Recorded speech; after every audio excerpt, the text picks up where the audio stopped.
Hello friends, I am here to do a little mic comparison, and I am currently speaking through some AKG 420s whose price just went up, but I wanted to go over some considerations.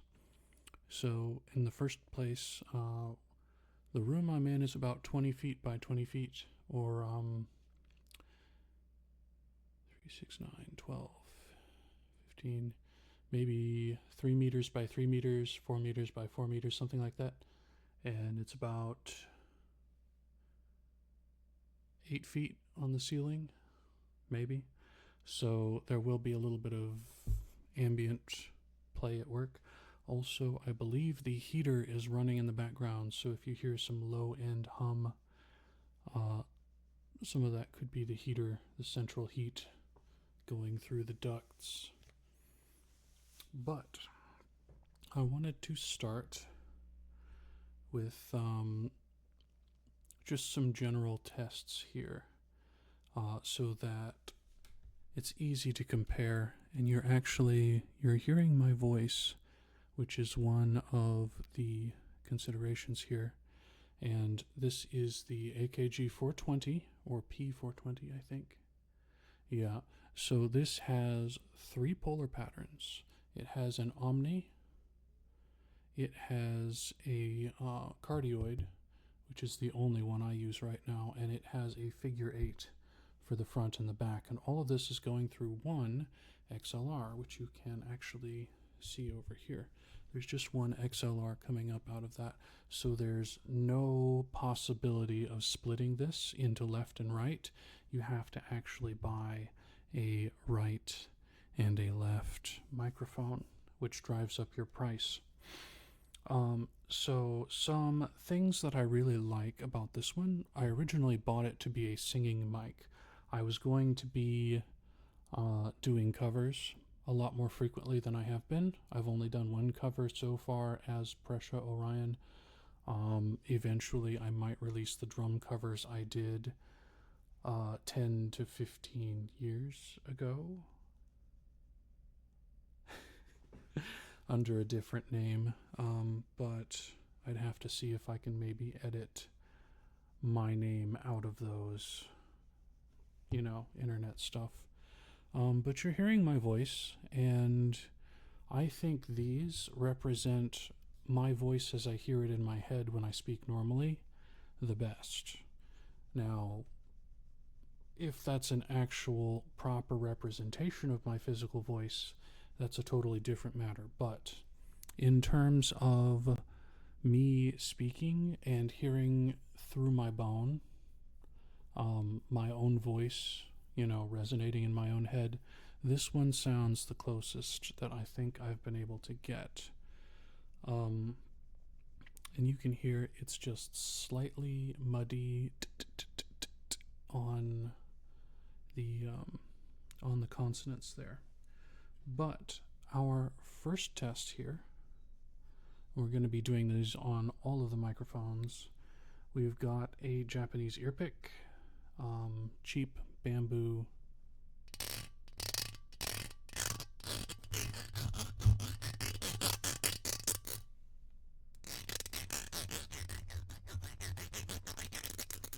and you can actually hear that my microphones are not matched pitch. In other words,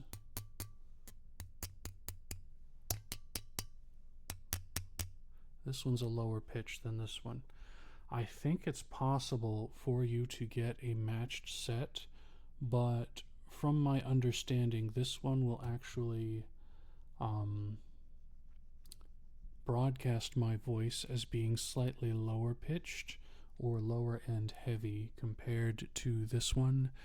I can't hear the difference from, just speaking in them. And I've used them as a pair this whole time. For the hyper aware, in other words, the people that are spending like thousands of dollars on a set of headphones instead of 150, I thought I was spending a good amount, 150 to 200 for a pair of Sennheisers Those are the people that are going to be able to tell that my voice has a slightly different timbre in each one, but that could also just be like the cage making those different noises, because I don't hear a difference with the diaphragm. I'm sure it affects something somewhere, and someone will correct me in the comments. That's okay. If you can hear it, that's great. I can't. So that was our scrape test. Next we've got a towel test, and this one's a little awkward upside down.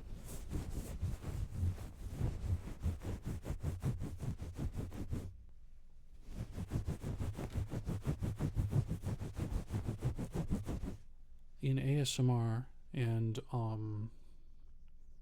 in streaming, I mostly just use these two for my voice, and that's part of the reason they're upside down, is they're actually attached to my desk down there, and they're suspended upside down.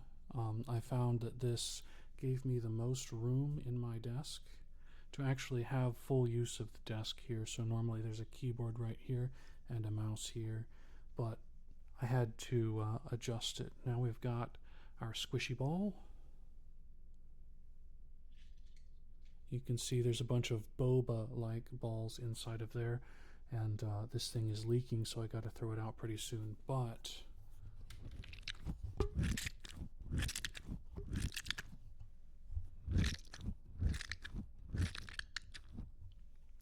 now you have a general comparison there.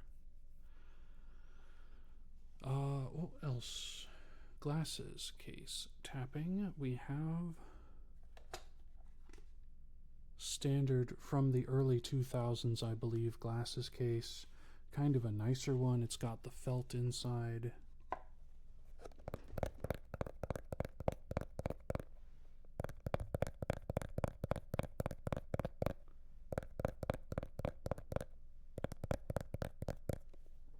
And the exterior of this case has sort of a fake leather, really thin, stretched across it.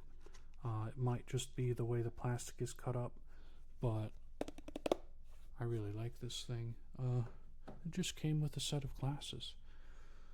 Back when you used to go in and buy glasses at the place. I guess some people still do, but it was too expensive for me.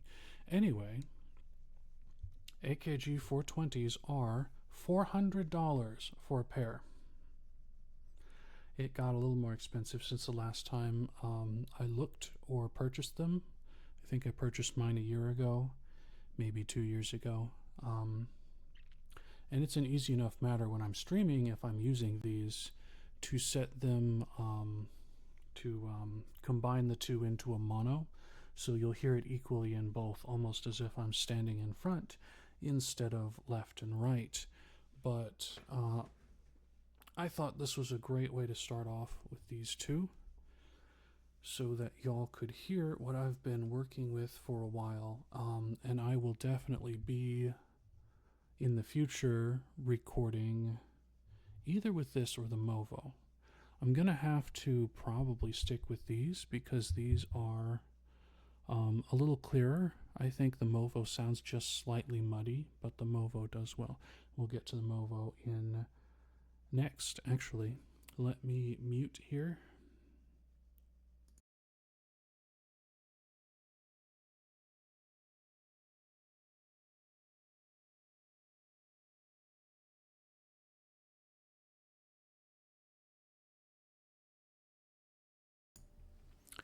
And now we've got the Movo. I'm going to take that off just a little bit because unfortunately with the USB microphones, I forgot to tell you. I don't know if I can actually show you. Maybe I can. Let's lift you off here.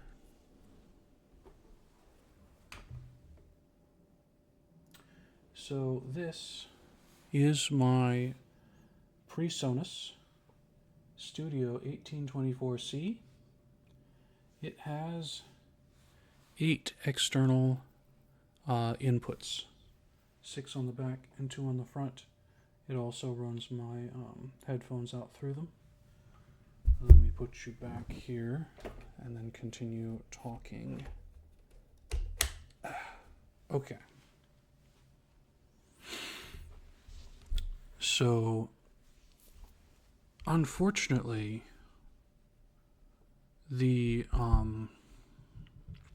USB mics, in other words, the Movo and the Tascam that we're going to get to, because they run USB through my computer, there's a delay coming back to my sound processor and then coming back to you.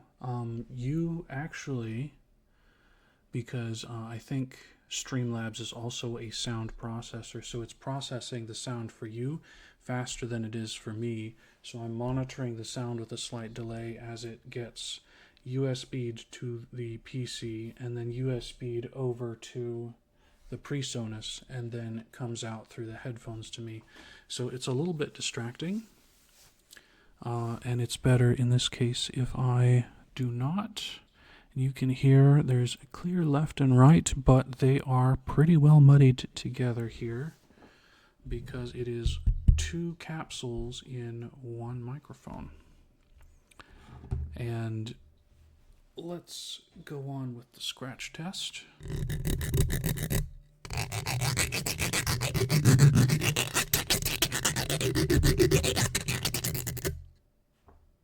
Scratch test pretty good.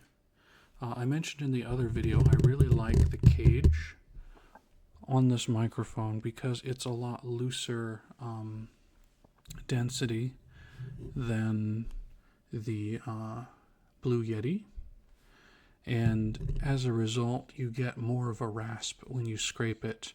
I actually had to try with the Blue Yeti. This one I can just kind of brush whatever up against it and it'll sound pretty decent. So we got, what was that? We're speaking, yes, using bamboo, rubbing with hand towel.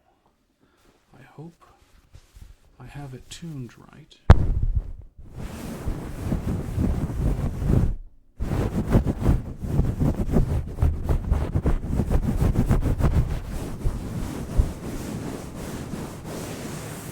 You can see it's a lot easier to rub this one as opposed to the ones that were hanging upside down.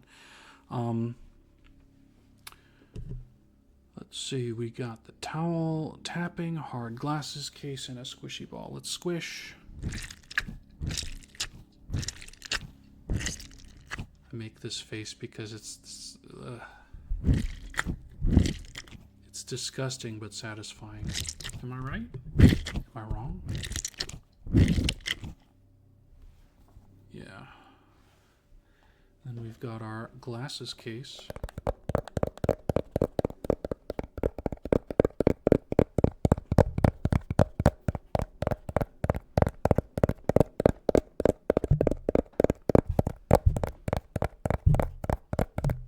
It's a lot easier to move around this one. Our Movo has a mute button on the back. It has an 1/8 inch jack for your headphones if you are if you don't have an audio processor. I'm calling it audio input.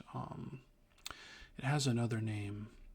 Its real name, XLR input, audio workstation, plugins. They're plugins. It's a plug-in rack for and this one actually is a rack mount. It's got places for the screws on it and everything for plugging into an instrument rack like they would use on tours or sometimes on stationary audio places like recording studios, lecture halls, churches, what have you. Anywhere that uses mics, they use stuff like that. And usually they have that going to a mixing board so that you can affect the volume individually. I don't really care for the mixing board portion, though I see some mixing boards with some really neat stuff in them. So this Movo, it comes with this stand The stand is quite sturdy. It's a little less sturdy if you have it facing the other way. It's got 4 polar patterns, including, I gotta look at it to make sure. We are on the stereo. It's got an omni, it's got a cardioid, and it's got a figure 8. The figure 8 coming front and back and sounding like right down the middle. The omnidirectional, you can kind of sort of get spatial, but it's not clear like left and right. And then obviously the cardioid is right in front of it, on the side with the mute button. That's important. I was speaking into the back of it when I made the first video for a bit, and discovered partway through the video that I had it backwards. Fortunately though, the 2 settings that you will use as an ASMR and streamer, the cardioid and the stereo, are all on the same half of the microphone, so it's very, very, very easy to just orient it like this. Put it with some pressure there so that you can, you know, manipulate the microphone and push on it a little bit, and it won't go tumbling one direction or the other.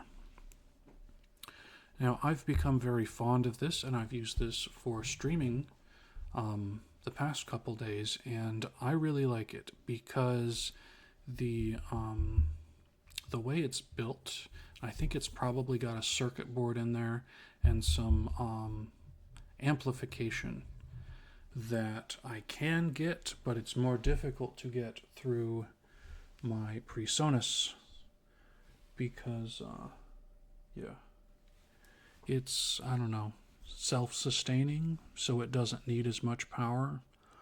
And the PreSonus is running through an outlet in the wall as well, so it's providing power from the wall and then going into the computer to control some stuff there.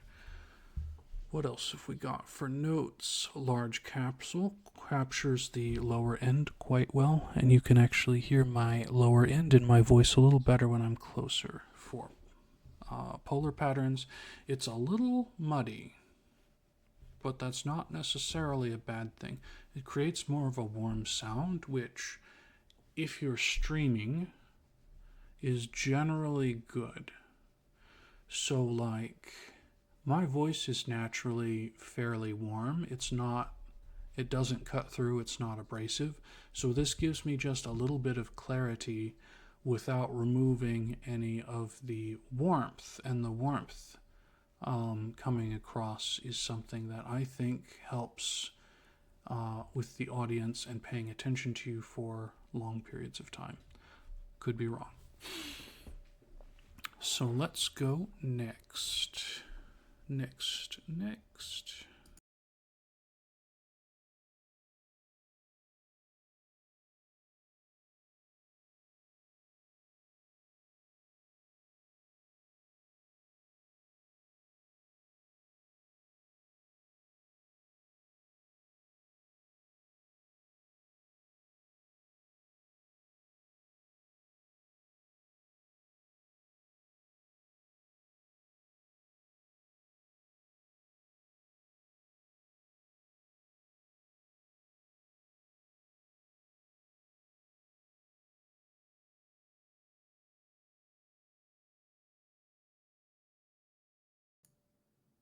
Hello. Here we've got the Tascam Portacapture X8, and it's, let me turn this up a bit, it's a little more difficult to work with, specifically because, well, I can do a thing like this and help out a bit. So I had to buy this spider base for it. It's just got 3 legs. I guess you could call it an octopus base or something. Anyway, it's a flexible metal rod in there that you can bend. I had to buy the base, I had to buy the cable, and I had to buy the card that goes in there that you record with. It's just a, if I can pick it up. It's one of these. You've probably worked with it before. Let's get to the scratch test.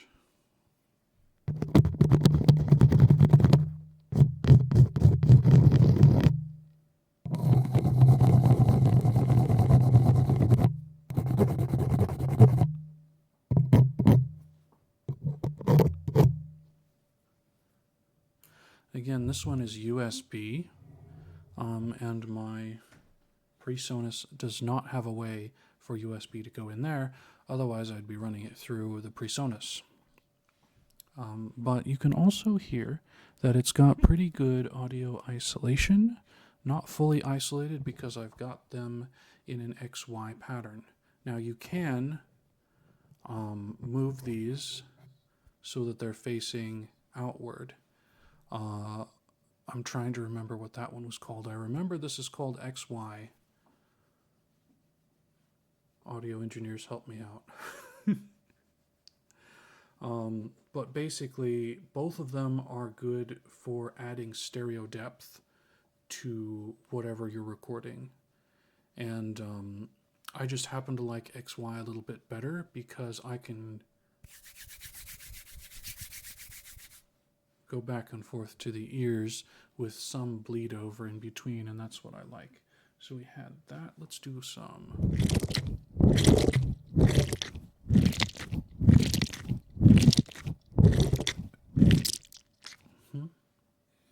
Let's do some towel rubbing. This one's going to be a little more difficult.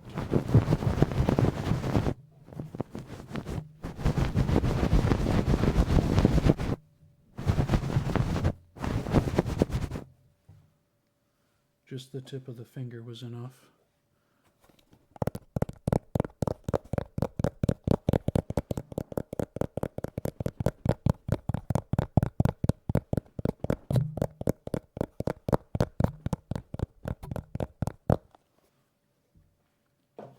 And there we had that one. Now, what else can I say about this? So the Tascam, in order to move these from the XY pattern to the wider pattern, which is going to leave you some space in the middle that is less sensitive, you actually have to unscrew these, pull them out, and put them in a different configuration. As opposed to, I think some of the other Tascam versions, you can just pull this out and pull this out like they move. These are fixed in place, and they're just plastic. You can actually see some movement there. They're not very sturdy for how expensive this was. There is an advantage also. You can see we have XLR inputs there and there. And I believe we also have XLR inputs up here. I could be wrong on that though, but it comes with these microphones. That's like the one thing it comes with, is a set of microphones to plug into the top. And then you can run, for example, your two AKGs through it. You can run a set of the those silicone ears that you've seen some of the smaller ASMR artists use. If you've been, looking, they normally look like regular flesh-colored ears, maybe on like a cube base with just a cable running out. You can plug those in there. You can plug lapel mics. You can plug a 3DO in. That's big. That's big. You can plug a 3DO in here. And this is actually part of what I consider my mobile command center. So I've got a concept for recording ASMR when I'm away from my main computer. This is my main command center here. You can't really see anything but the desk and me, but suffice to say we have two desks, a computer, a VR area for recording VR stuff whenever I can actually get that stuff done. But this, you can just take take your USB and plug it into a laptop, and this functions as the PreSonus. You can run 2 other microphones in there. You can record on it. You can mix multiple microphones. You can actually record a small band with just this. And 3 sets of mics. I heard there was like 4 sets of mics you could do, but I'm honestly not 100%. Now the bottom is like a 1/8 inch attachment. If I can pull that up there. There we go.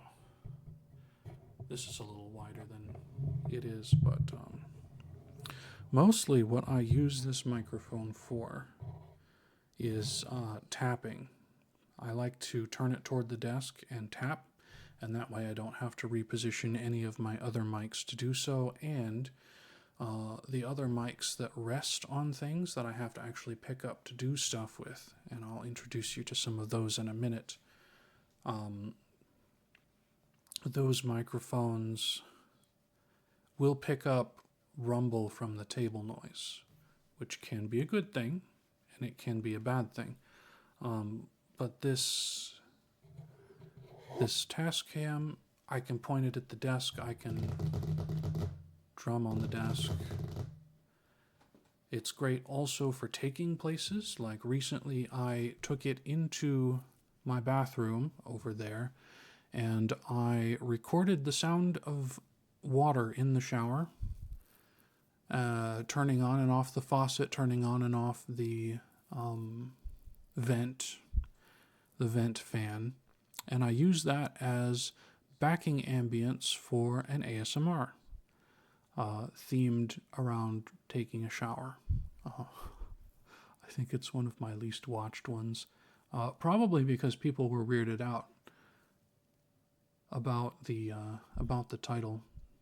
Anyway, it's great for recording nature noises, or if you want to do like machinery and stuff, and you know a place, then you can go in and ask them about recording their machinery's sounds for a project you're doing, and they'll probably say okay and then look at you weird. But it's great as a mobile station, and with your little micro USB card. Is it a micro SD? With your little micro SD, you can record quite a bit, especially as the micro SDs are getting up in storage now. I actually took this one out of a camera that I wasn't using anymore. So there's that. Let's move this out of the way and do a little swap-uni.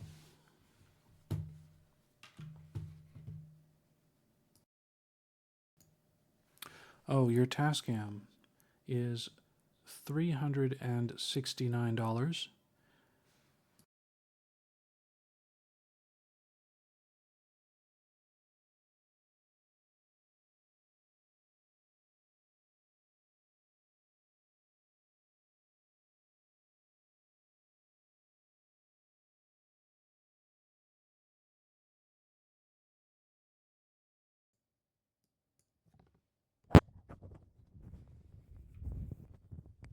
How about some lapels?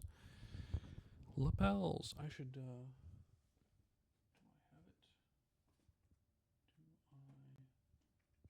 Yes. I need to put some pop filters on it.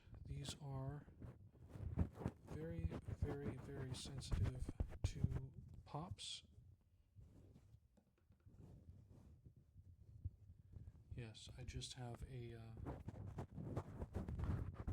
large microphone pop filter with a bunch of smaller microphone pop filters and stuff in it. I believe the company is called Dead Cat Windscreens, and these are for the Tascam. We have another variety for the Tascam. This big blue one is actually for my AKG 420s that are suspended over our heads right now. I forgot to mention with the Movo that You can also, any of the accessories that would work with a Blue Yeti, windscreens and such, you can also use on your Movo. Trying not to get anything caught here. But yeah, so these are Audio Technica Pro 45 Pro Point in white. There is a black version, and the black version, I guess, is the standard version. They both cost the same. That is $99 per microphone, $200 for the pair. Your main con is these cables are long as heck. XLR cables, which one is this plugged into? 5.6? Yeah. I'm going to turn it up just a little bit. Just a little bit. Oh, there's a bunch of hair on there. Gross.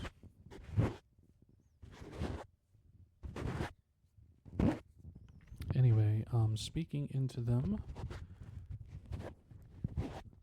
it actually doesn't sound too bad for a tiny mic, does it?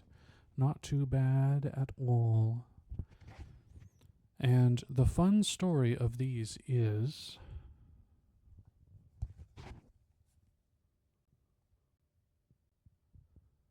I made my own ears microphone. This is the Precious Special. There is obviously nothing in there anymore, but this used to be completely full of these little bitty cables, and then the cables went out the back. Over here, I had about 10 feet, maybe 3 meters of extra cable that came out the back, and the rest of it was stuffed in here so tight I had to tape the entrance closed. Now, obviously, I did not do a very good job cutting this, but it was mine, and I glued this in here with window sealant. So I bought these silicone ears for like $2, the window sealant for like $5 at Lowe's. The pipe was, I don't know, $5 at Lowe's or something, and the hinges were like $5 for a set of 4. I only used 2. And then I had some power tools from earlier projects, like 10 to 15 years ago projects. That was a long time ago.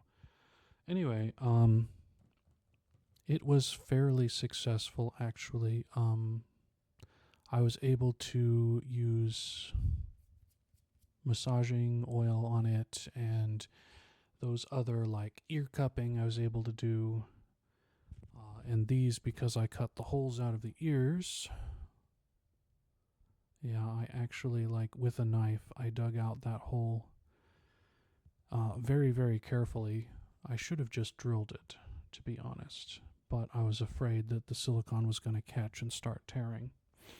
So let's do our tests. Scratching is a little difficult.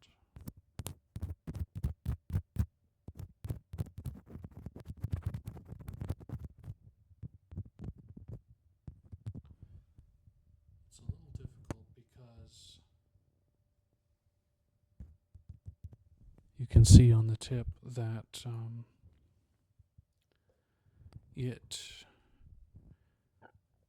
it's not a normal windscreen. It's actually a decorated A. Now for the squishy ball test. This one's the fun.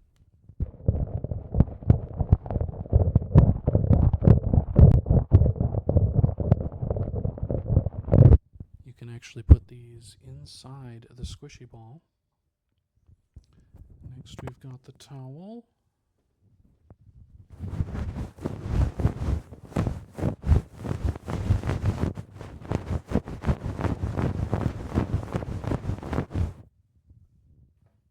And the case.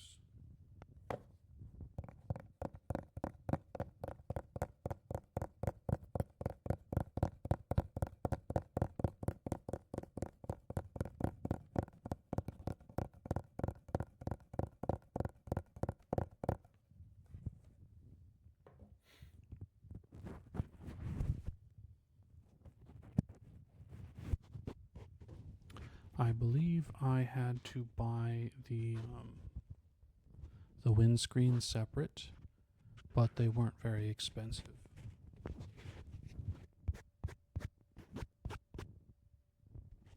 Anyway, these mics are very useful for getting in small spaces, like I just demonstrated with the ball and the homemade ears mic. You can also hang them from the ceiling. That's the traditional use is choir mic, or anywhere that needs a large amount of voices or instruments captured for recording. These are pretty good to hang from the ceiling and just have them out of the way. The incredibly large cable, not even joking, it's like 50 feet long, or I don't know, that'd be like 20 meters, something like that. It's ridiculously long, and right now it's just coiled under one of my desks so that it's out of the way. Unfortunately, they're a little thinner than normal XLR cable, so they tend to get stuck or snagged on things more often than I would like. But also advantageously, you can rub these and scrape them on things. For example,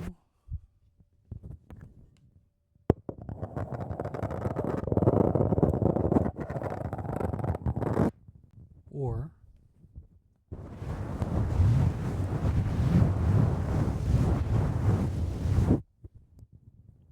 very handy stuff.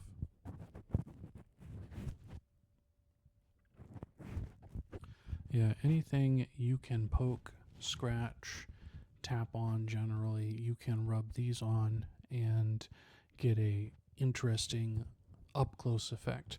My listeners and I particularly enjoy the grains, the wood grain on the table,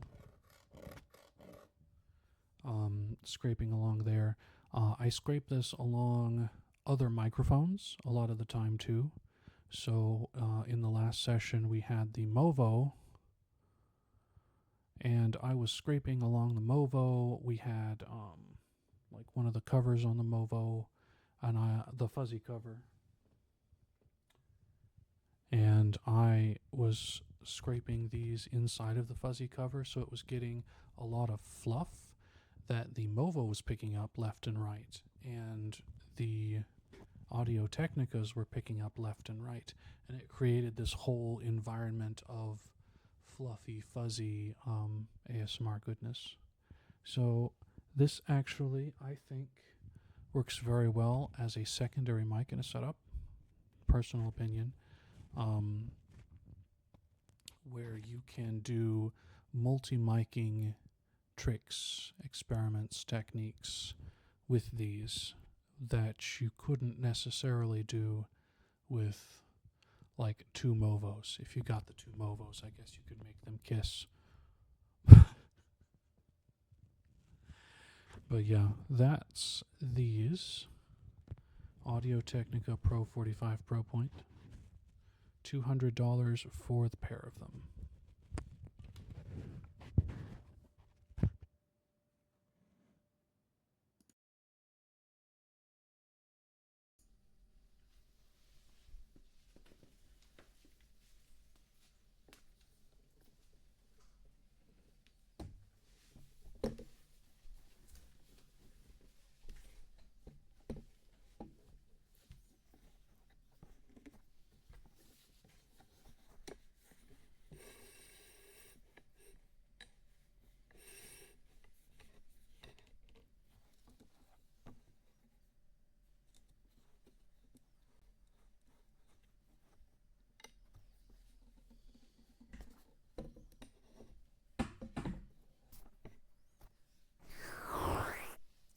Now here we've got the Masterclass, the 3DO. This is the FS Pro 2, also known affectionately as the Black 3DO. It is the most expensive 3DO they currently have, as they got rid of the 8-eared omnidirectional 3DO last year or so, maybe the year before. But yeah, this is $2,000 US. Very, very high end. Of note, there are other mics that work in its place, but the response on the Pro 2 is a lot wider than the white-eared 3DO, just so you're aware. It is possible also with silicon that the white ears feel different than the black ears and therefore produce slightly different sounds when rubbed or tapped on.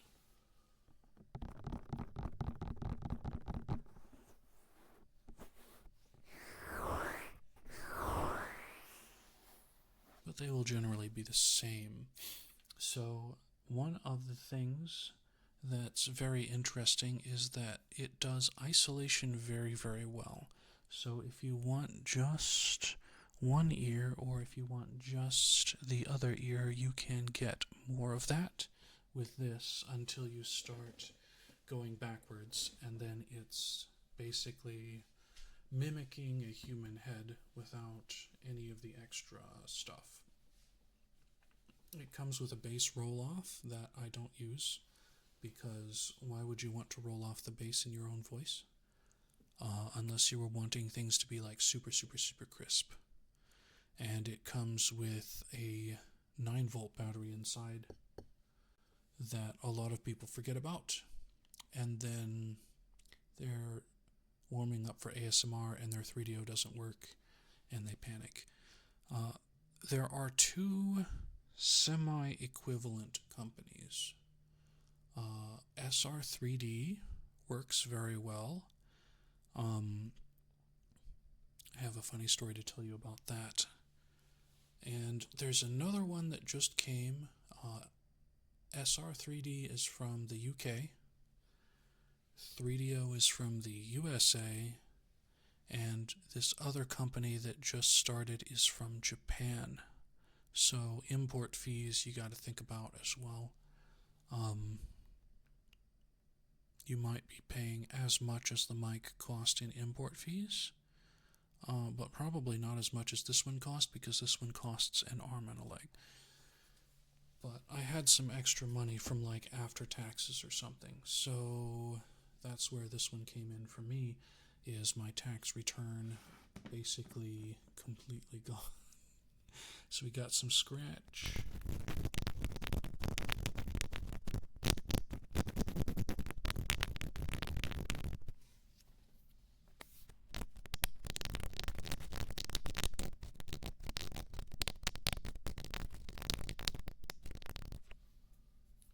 Squishy ball.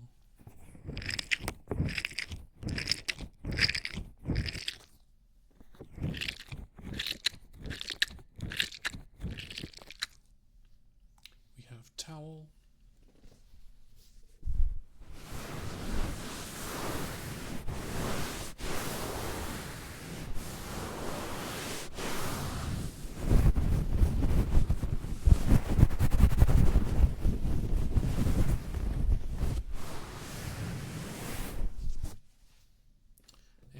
Tappies.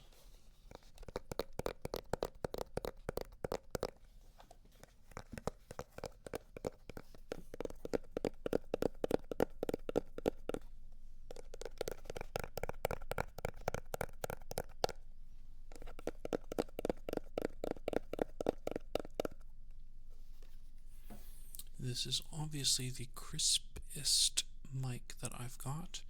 You can literally hear every fiber of my lip, every whistle of the air through my teeth as I talk. And to me it sounds a little bit higher pitched than the voice as resonating inside my own head, but it's difficult to argue with the 3DO as, like, how would I say it? They claim to be as close to like reality as possible, so I think this is probably how other people would hear me if I was right next to their ear. And of course, this is probably about how you would hear me if we were in the same room, but a little more distant. It's a very, very, very good mic for a very, very, very high price. I'm also a bit nervous about the silicone. It's already got some marks on it from me doing various things. Of course, I scrape on the mic cages in here quite a lot, and I've worn off the paint on those. They do warn you, don't dip it in water, don't scratch it with stuff. Sorry, 3DO. If I were to get another one, would I get another black one? I don't know that I would. Hear me out. What you're missing on the white one is some of the response. You're missing some of the response on the low end and on the high end. I don't remember the exact stats, but it picks up very, very low pitched noises and very, very high pitched noises, which means it faithfully can reproduce everything within that range that a normal mic wouldn't be tuned for. And the white one is narrower, I think, by design. So it's a cheaper microphone to produce, and it also captures a bit less detail and not as much low end or extreme high end. It still sounds great though. And funny story about the SR3Ds. I thought they were garbage mics until I found out it wasn't the microphone that was the problem, it was the audio interface. The people that had bought the cheap SR3Ds were using garbage interfaces, and it made the mics sound terrible. And for a long time, several years, I thought the SR3D was just the lower quality 3DO.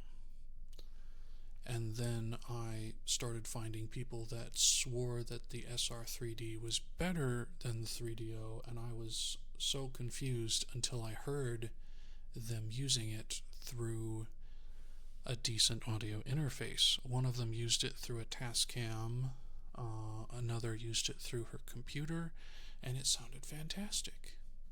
So a key takeaway here is remember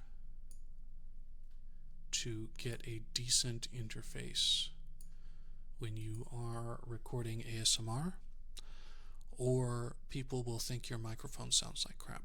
Like, I couldn't even listen to some of these artists that were using a crappy audio interface. I'm not going to talk crap about a particular one, but like, if you've looked for audio interfaces, you know there's like the $30 interface, and there's like the $300 interface, and mine was like somewhere between $400 and $800 for an 8 unit or an 8 plug audio interface, and included some other stuff that if you're a musician you might find good, like I can't remember what it's called. PreSonus has audio composition software, or a DAW. They have a DAW that they bundle with, and it's a good DAW. It's not the DAW that I use, but it is a good one. So now we've had that. We have one more bonus guest that I don't have a lot of info on. Let's get this rearranged here.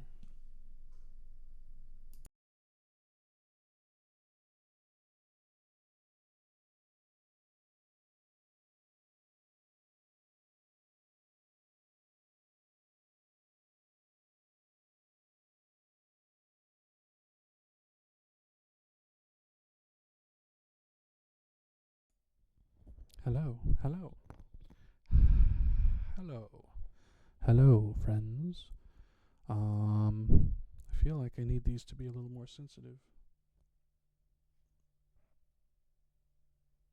Turn it up just a bit. Okay, so this is the bonus microphones, and you can tell they're a bit thicker. I actually used these or similar mics to these for a little bit, for like left and right before I had the AKG 420s. And these are Sennheiser E614s. They came in a set of 7 microphones for live drum set. And supposedly they're specially tuned. I don't know anything that goes into that. I do know the set of 7 microphones for drum set goes for $1,000, $1,000 US dollars. So 1,000 divided by 7 is like $120 per mic. But I think they're more expensive separate. You can buy them separate. So these are not ones that I use very regularly, but if I am setting up like a percussion setup, then I would definitely consider using these as part of that setup to capture what I was doing on the table. Scrapies first.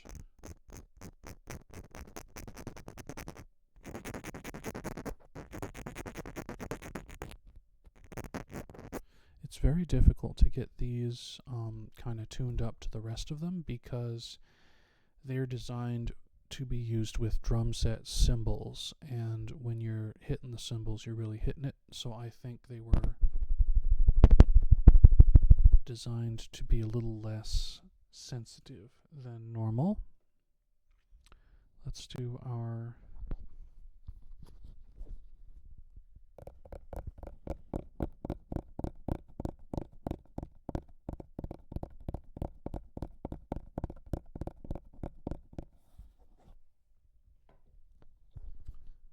squishy ball.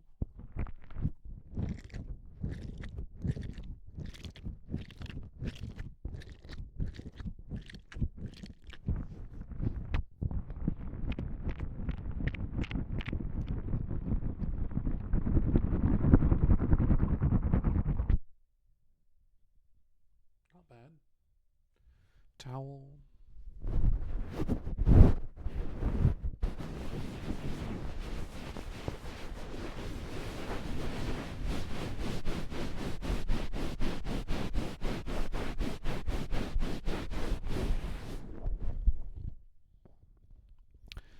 Yeah,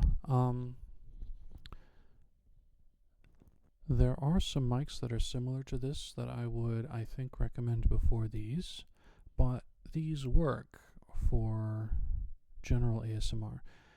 Actually, any condenser, I think, would work for ASMR because condensers are designed to pick up ambient noise better. So your what is it? The Shure SM7B that all the podcasters use is best for one voice speaking directly into it. It will probably not pick up a lot of background noise because it is not a condenser mic. It's a different type and requires the sound pressure to activate it. But you can use it in a lot more places. Like I need to run, I think it's 48 volts of power to the microphones all the time for these condensers to power up. But I'm going to switch over to the Movo, I think.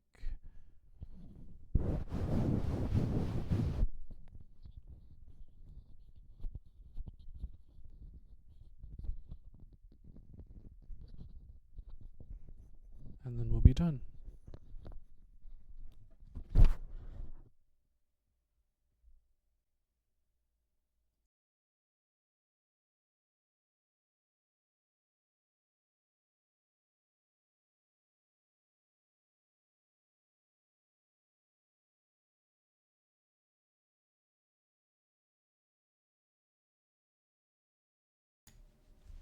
Yes. Ooh.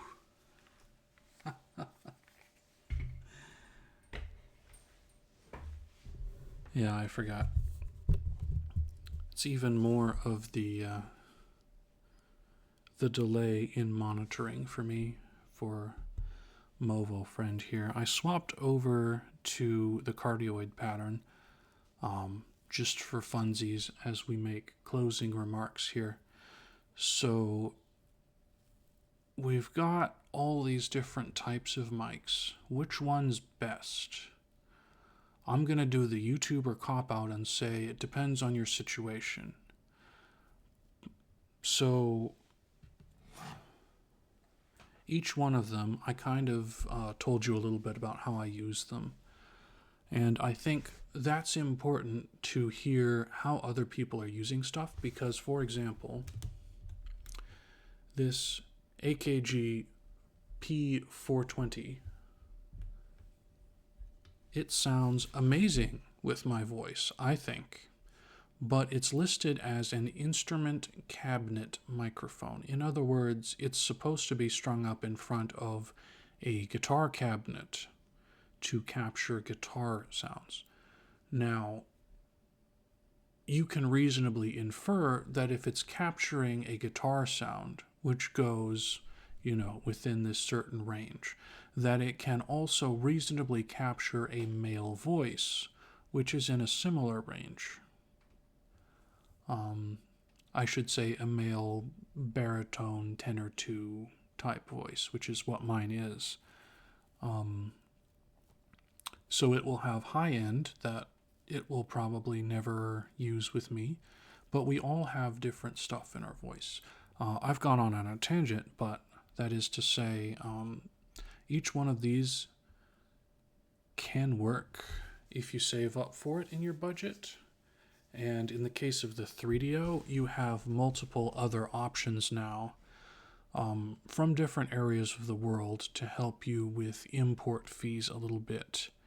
So if you're like in an Asian country, you might consider going for whichever that one was. I cannot remember the name of it. If you're in the US or North or South America, you might go for the US brand, which is 3DO. If you're in Europe, you might go for the British brand. That's difficult to say. British brand SR3D. And this Movo, I think, is a very strong competitor for Logitech's Blue Yeti. I don't think we've had a good competitor that could actually do everything that the Blue Yeti could do. But you take away the Logitech name and suddenly it's dropped, to 1/3 of the Blue Yeti's price for the same thing. Maybe the Blue Yeti sounds a little better. It's difficult to say because the Blue Yeti is famous for the micro USB failing, going out, or crackling. And mine was no exception. It made me quite sad because I really liked using this type of microphone for its niche ASMR applications, as well as how easy it is to just stick a USB mic somewhere and it will capture whether you're leaning close, leaning far.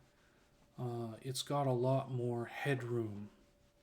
If I want to capture stuff happening on the other side of the room, I can flip on a different setting back here and have it capture forward and backward, have it capture omnidirectional.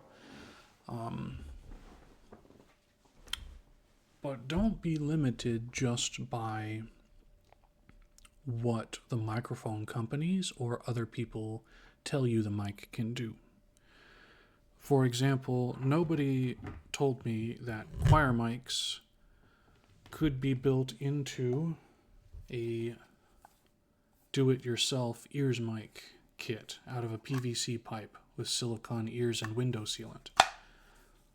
I just happened to look at it and I'm like, I bet I could do that. And then I looked up to see what other people were doing and they were making the whole dummy head mic. Speaking of which, if you're interested in the dummy head mic or the Neumann, I believe it's Neumann N100 or something. It's the gray head. There's actually a new dummy head mic from SR3D that I'm planning on getting sometime in the future. I think the dummy's head is made out of a different thing. Like Neumann says, the reason ours is $8,000 to $10,000 US is because we've modeled it after the human head. Well, there's some guys in Britain who did their own build your own dummy head mic, and they filled it with sand to the point that it was as much weight as the human head. And theirs sounded great for like, I think they said 80 pounds. This was 5 years ago, so it might be like 3 times as much, but it's still not $10,000 US for a do-it-yourself mic like that. So the sky is really the limit, and what you want to do is going to dictate what types of microphones you got. I just happen to have a job that pays me well enough that if I save up, I can buy this mic, that mic, and try them all out. And I hope that this has been educational and informative for y'all. Shameless plug, I do ASMR every Monday right now. It might change in the near future if I change shifts, but it's Monday afternoon in the US time zones. And I'm using all of this stuff, and you get to browse on my ASMR channel, which is going to be a different channel than this. And you can browse on some of the original ASMRs on this channel, which is my main channel. And you can hear and sometimes see how these different mics have been used. And if you ever make it to an ASMR, you can ask me for a trigger request on a specific mic. If you want to hear that on that could be a good resource for you because I do free triggers. Maybe a future video I'll talk about the ASMR artists that I think are doing a little bit more I